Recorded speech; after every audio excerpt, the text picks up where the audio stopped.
অনেক রয়েছে, অনেকে তাদের বাড়িতে টাকা দিচ্ছে, কিন্তু আমার কথা হচ্ছে এই দেশের পুলিশ প্রশাসন ভাই তারা দেশের দায়িত্ব পালন করতে গিয়ে অনেক নিরীহ পুলিশ ভাইদেরকে মারা হয়েছে, কি বলেন আপনারা?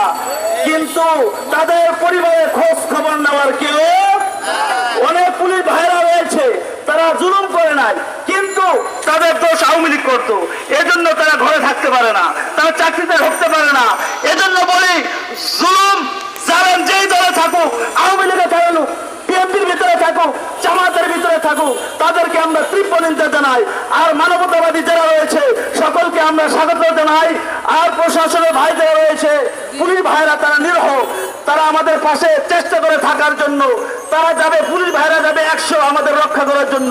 কিন্তু উগ্রবাদী তারা আসে পঙ্গু পাহাড়ের মতো, 5 থেকে 10,000 তারা পঙ্গু পাহাড়ের মতো, হিংস্র মতো তারা আসে, কি বলেন আপনারা? তো এখানে তারা পুলিশ ভাইদের কোনো দোষ দিই না, সেনাবাহিনী ভাইদের কোনো দোষ দিই না, প্রশাসনের কোনো দোষ আমরা দেই। ওয়াখির দাওয়ানা আলহামদুলিল্লাহ রাব্বিল আলামিন। সুফি বাবা এখন মোনাজাত দেবে।